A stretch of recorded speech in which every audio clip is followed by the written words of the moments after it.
So President Tinubu, in your own power and feelings, you have ordered your air force to go into the airspace of Benin to bomb some part of Benin, all in the name of restoring democratic elected president of Benin, Patrice Talon, without the approval of Nigerian Senate or without any emergency meeting for ECOWAS. In your own power, do you know that you can impeach for that?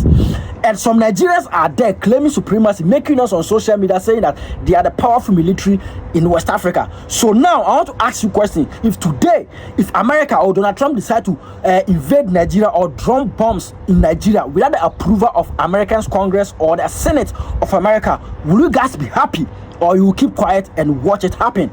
All right, greetings, my fellow Ghanaians and my fellow Africans. Thank you very much for joining me here today once again. In fact, I really appreciate your support and everything. If today is your first time, kindly do me a favor, subscribe to this channel, like this video, and share this video to your fellow African. So on the 7th of December 2025, we had a news about coup d'etat in Benin Republic. It was very controversial because some were saying it was successful, others were saying it was not successful. To me personally, I don't support that coup, and at the same time, I'm not against that coup, but I support the feeling of the people. You understand? So early in the morning, there are some military men that came on national television in Benin, and they were claiming that they have overthrown the president of Benin, which is Patrice Talon. So now they are in charge of that particular country. They are the one controlling the country, but we do not see any video or any footage of them holding the president of Benin in hostage. You understand? So in the evening, we heard we also got a news that the president of Nigeria has deployed his men, the Nigerian Air Force, to go into Nigerians the Benin's airspace and do what? And block and do what? And drop some bombs on Benin Republic, all in the name of restoring democratic elected leaders. But this is what some Nigerians don't know. But what they only know is that we can buy Ghana, we can buy Togo, we can buy this. One person from Nigeria can buy the whole Ghana. But most of them are not learned. This is what the president of Nigeria tweeted after the drone bombs on Benin. He said, early today, on my orders, the Nigerian Air Force stood gallantly as defend and protected of constitutional order in the Republic of Benin on invasion of the government. And do you know that the president of Nigeria can be impeached of this because of his first statement, in my order? And afterwards, he continued saying that our armed forces acted within the admit of the ECOWAS. That is a lie. That is a blatantly lie, because we did not see any emergency meeting by the ECOWAS that ECOWAS gave Nigeria the order to go in and strike Benin. You understand? And the reason why they took this particular action is because that particular coup d'etat, there's something fishing around, that particular coup d'etat was successfully and was supported by the people. Because recently we have a coup in Madagascar. What did ECOWAS do to that? They did nothing. In Guinea-Bissau. Guinea-Bissau is part of the ECOWAS body, but they did nothing because they knew that particular coup is being backed by their masters. And that particular order that Tinubu took was even against the constitution of Nigeria. And let me show you. If you think I'm lying, most Nigerians don't even know this. According to the Nigerian Constitution, the 1990 Constitution, Section 5, Clause 4A, it said the states that the president shall not declare a state of war between a federal or another country, except with a section of resolution of both House of National Assembly sitting in a joint season. You understand? And it continues like the military intervention uses force under the relevant protocol. ECOWAS can deploy military forces like ECOMOG to restore constitutional order or to respond to internal conflict, often with prior consent of mandate based on diplomatic legitimacy. That's what it means. So what President Tinubu did in the first place is illegal. It's illegal. And we have seen a lot of Nigerians, bunch of illiterates out there celebrating, saying that, bringing up their muscles, thinking that their military is so powerful. The answer is no. your president is becoming a war criminal. Because one, let it make sense to me. You cannot even use that particular Nigerian Air Force to fight against bandits unless you go in there and negotiate with bandits. Your president said that you cannot fight bandits, that you have to have a dialogue with bandits. You have to have a dialogue with terrorists that are terrorizing the northern part of Nigeria, taking thousands of lives. And now you are here telling us that you want to restore a constitutional order in Benin. So in your own will and in your own power, you have sent in your Air Force to go in there and go and do what? Go and bomb Benin, dropping bombs on Benin, destroying some part of Benin, all in the name of restoring constitutional order. Or in the name of restoring constitutional order. And so now we have seen that the ECOWAS has also deployed some, what do you call it,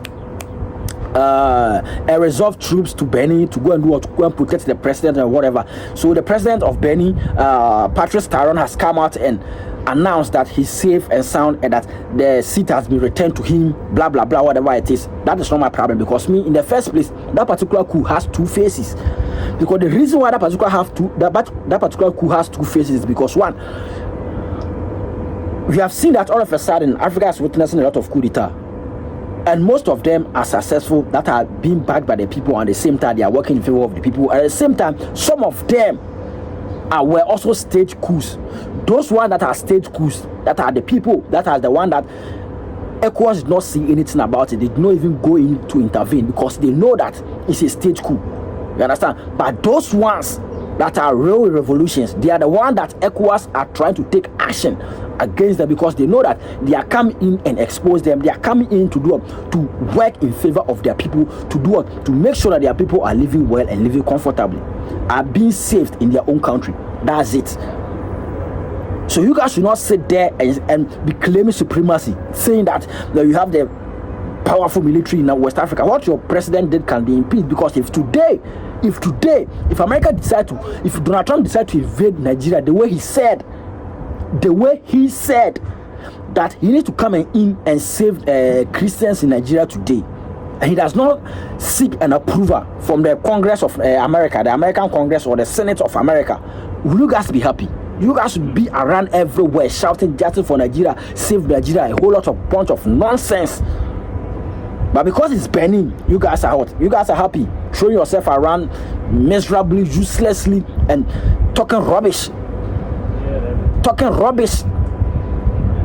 This is illegal, and the president of Nigeria can be impeached for that. And ECOWAS should not sit there and allow this man to continue parading himself or whosoever it is. Now, you guys are clearly known. You guys are now knowing that who is probably against the progress of West Africa.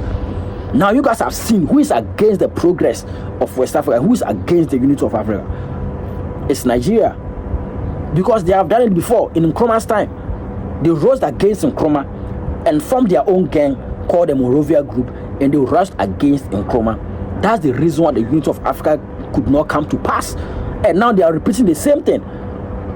The reason why the military intervention or the military force could not happen in Niger, Burkina Faso and Mali was because the Senate of Nigeria voted against it. They were against it. They did not allow it. That's the reason why the military intervention in Niger and Burkina Faso and Mali could not happen in the era of Tinubu, when he was the ECOWAS chairman. You understand? And everything is clear, because we have seen the recent relationship between the President Tinubu and Emmanuel Macron, the president of France. So these things are clearly, everything is being planned. Everything is being planned by them. And I'm sure they're not going to succeed. You understand? Because what the people want, they will surely get it. What the people want, they will surely get it. In fact, this whole thing, ECOWAS thing, that Ghana is even part of it. Sometimes I think that it's giving Ghana's bad name, and it's giving Ghana's bad name. Because why can you wake up in your own feelings, in your own order, without any meeting with ECOWAS, and you will say that I use my own power because I have the military power in West Africa, so I'll deploy them to go in to Benin and just go and strike Benin because you want to install constitutional order. Do you know how many people that got injured during your strike? Do you know the kind of disease that particular bomb you dropped on Benin will cause the people living the surrounding area. Do you know the kind of damages you have caused in Benin, or in the name of restoring constitutional order? Because you feel like it's not like you sat down and discussed about it. You feel like bombing it, but you cannot use that same power to fight against bandits. You cannot use that same power. You cannot use that same military air force. You cannot use that same military whatever it is to go in there and fight against Boko Haram, fight against ISWAP. We saw a video where an ISWAP leader slaughtered a whole brigadier general to death. Nothing happened. We've seen a footage of Nigerian military arresting bandits. They bring them and they release them. You can't fight against that. Now you want to fight against another country, breaching your own constitution, going against your own constitution, and telling us that you are restoring a democratic constitutional order in Benin. As what? As what? You see, this video itself, it's not to cause political tension, but to open your mind and open your brain. It's not against any nationality, any individual, or any ethnicity or any nation, but this is for educational purpose and awareness sake. Because what I'm talking about, even some Nigerians don't even know. They don't even know. What they know is Dangote can buy Ghana. What they know is one Igbo man can buy Togo. What they know is that the richest people in Africa. What they don't sit down and learn. That's the reason why they are going up and down on social media saying that, oh, Nigeria is powerful, Nigeria is this. Don't worry, America is preparing for you. And we don't want to hear save Nigeria or justice for Nigeria. Because what you have done to Benin, America will come and do the same to you. And some Africans will support America to do that. Because if you have acted on your own order and your own feelings, then Donald Trump will also act on his own order and his own feelings to save Christians in Nigeria. And he will come in and do that. He will come in and do that. Mark it on the wall. Corrupt. You guys are against everything in Africa. The progress of Africa, the peace of Africa, the safety of Africa. In fact, the development of Africa. You guys are against it since day one. Since day one to today. It's alright. So let me see your thoughts in the comment section. Okay, don't forget to follow, like, and share this video, and don't forget also to subscribe to this channel. We shall meet in the next episode. Stay safe and stay blessed. Bye bye.